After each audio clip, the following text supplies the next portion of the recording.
Hi, maganda araw sa inyong lahat. Welcome ulit kayo dito sa channel ko. Ang topic natin ngayong umaga ay kung ano ba ang tamang pagkain para sa mga native chicken para mapalaki mo sila ng mas mabilis kesa dun sa nakagawian na 4 months muna bago mo sila pakinabangan. 4 months muna bago ka makapag-ulam at makapagbenta. Siyempre may mga pagkain na ibinibigay na kahit na solo-solo lang at kinakain naman nila. Pero alam nyo ba na may tamang pagkain para sa kanila? Kahit na native chicken lang sila, kagaya ng yung sinasabi ng iba, no? Native chicken lang yan, pakakainin lang ng kahit na ano yan. Pero pag pinakain mo ng tama at tamang measurement, alam nyo, lalaki sila ng mas maaga kesa doon sa nakagawian na pagpapalaki sa kanila na aabutin pa ng 4 months bago mo maulam or bago mo sila mabenta. Ang tagal, di ba? Nahihintayin mo. Ang daming panahon na masasayang kung ganun ang pagpapakain mo. Kung gusto nyo sila talagang alagaan naturally, pwede naman. Pero maraming panahon ang magugugol sa pagpapakain, sa pagpapainom, paglilinis ng bahay bago mo sila mapakinabangan. Samantalang kung pakakainin mo sila ng commercial feeds, ito ang tamang pagkain para sa kanila para sila ay lumaki ng mas mabilis. Hindi ko sinasabing ito lang ang tamang pagkain para sa kanila, pero ito yung tamang pagkain para sa kanila para sila ay mapabilis na lumusog, lumaki at makikita mo sila talagang masigla at halos walang mortality pag inalagaan mo sila ng ganitong pagkain. Doon sa Chick Booster, merong magkaibang design ng araw na pakakainin mo sila. Meron yung 21 days mo lang sila pakakainin at meron din yung Chick Booster na 30 days mo sila pakakainin. At ang mga yan ay ginagamit ko pareho dyan sa mga alaga kong manok. Kung hindi available ang Power Max, which is 21 days mo lang sila pakakainin, ginagamit ko yung Integra 1 na 30 days mo sila pakakainin. At makikita mong napakasisigla ng mga kiti sa feeds na yan. After mapakain mo ng Chick Booster, which is yung Integra 1 nga, or yung Power Max, pakainin mo na sila ng Chick Starter, which is yung Integra 2. And then yung grower, Integra 3 naman yon. Kahit na sinasabi ng mga ibang farmers at saka kahit mismo kapamilya mo, ako mismo, alam mo sabi ng kapatid ko, buti kung hindi ka nalulugi diyan sa pagpapakain mo ng commercial feeds, sabi niya. Ako, commercial feeds pa rin. Alam niyo kung bakit? Kasi after ako doon sa nutrients na complete na maibibigay ng commercial feeds. Kasi ang commercial feeds ay complete nutrients ang nandyan. So, hindi ko naiisipin kung tama ba yung CP yung crude protein na na-receive niya, yung metabolizable energy, yung ibig sabihin yung lakas, no? Yung bibigay lakas sa kanila. Tama ba yung mga vitaminang nandyan, no? Pag commercial feeds kasi, hindi ko naisipin dahil alam kong well computed yan, well formulated. Alam kong nandyan na lahat ang sangkap na hindi na ako hahanap ng iba pa para ipakain sa kanila para ma-meet nila kung ano man yung kailangan nila.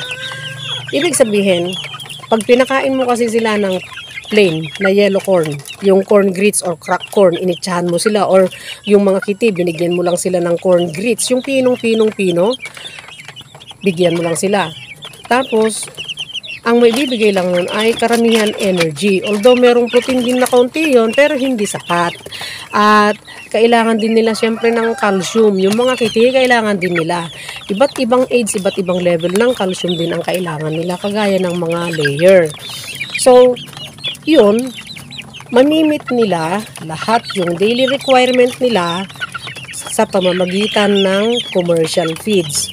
Kasi kung natural na pagkain, syempre, gaano karaming gulay, gaano karaming prutas, gaano karaming damo yung matutukan nila, gaano karaming earthworm yung matutukan nila para sila ay mabigyan ng sapat na energy, crude protein, calcium, etc. Ganun yon. Ako, ayokong isipin pa kung ano ba yung dapat pang ipakain ko para ma-meet nila yung mga requirement na yun. Kaya, itong commercial feeds, ito yung ginagamit ko. At kung gusto nyong subukan ng commercial feeds, pwede naman, no? As long as yung paggamit nyo ng commercial feeds ay nasa tamang paraan, nasa tamang sistema. Kasi kung gagamit ka ng commercial feeds pero iitsa mo pa rin dyan sa ground at hindi mo rin tinitimbang yung pinapakain mo, wala silang maayos na feeder, wala silang maayos na kulungan, nasasayang yung dapat ma-receive nilang nutrients mula doon sa commercial feeds. At kung magpapakain ka ng commercial feeds, nahahaluan mo pa rin, no? I-alter mo pa rin yung formulation ng commercial feeds sa pamamagitan ng paghahalo mo ng banana stalk, yung mga tiradtad na puno ng saging, yung paghahalo mo ng darak, paghahalo mo ng yellow corn, yung corn grits or crack corn, nihaluan mo ng feeds, mga ganon. So, hindi pa rin magiging kumpleto yon dahil na-alter yung formulation ng commercial feeds na dapat ay kumpleto na yon, pero inalter mo dahil gusto mong magtipid, dahil iniisip mong malulugi ka kung commercial feeds ang ipapakain mong puro sa kanila. Pero kung ililista mo yung binili mong commercial feeds, magkano yon, no? Magkano per kilo. Tapos pag magpapakain ka, ibibigay mo sa kanila yung ilang grams per head per day nila according to their age. Kasi kung bigay ka lang ng bigay na hindi mo tinitingnan kung anong age na ba nila, ilan na dapat ba ang pagkain nila per head per day, tinatansya mo lang, sinusukat mo lang, anong mangyayari doon, di ba? Tendency is, pwedeng sumobra ka ng pakain sa kanila, pwedeng kulang din ang pinakain mo sa kanila, at pwedeng nag-o-overspend ka, pwede ring natatapon yung nagwe-waste ka lang, no, di ba? Yung natatapon lang yung pagkain nila dahil nga una, walang maayos na kainan, sobra-sobra ibinigay mo, hindi na uubos, mamaya umulan bigla, nasa ground pa yung feeds, wala na, di ba? O kaya humangin or may nakikain na ibon sa kanila, mga ganon. Kung gusto mo talagang mabilis na lumaki at lumusog at masigla ang mga native chicken mo, ilagay mo sila sa pen na hindi sila crowded. Kailangan malinis yun lagi, no? At siyempre babalik na naman tayo sa basic. linis ng kulungan, etc. Magsasawa na kayo sa kapapakinig ng mga basic na yan, no? Yung biosecurity, etc. Basta ang tamang pagkain sa kanila. Kung gusto mong mabilis silang lumaki, lumusog at makikita mo silang masigla, wala halos mortality or morbidity sa kanila, at yan ay experience ko, yan ang ipapakain mo, yung mga binanggit ko.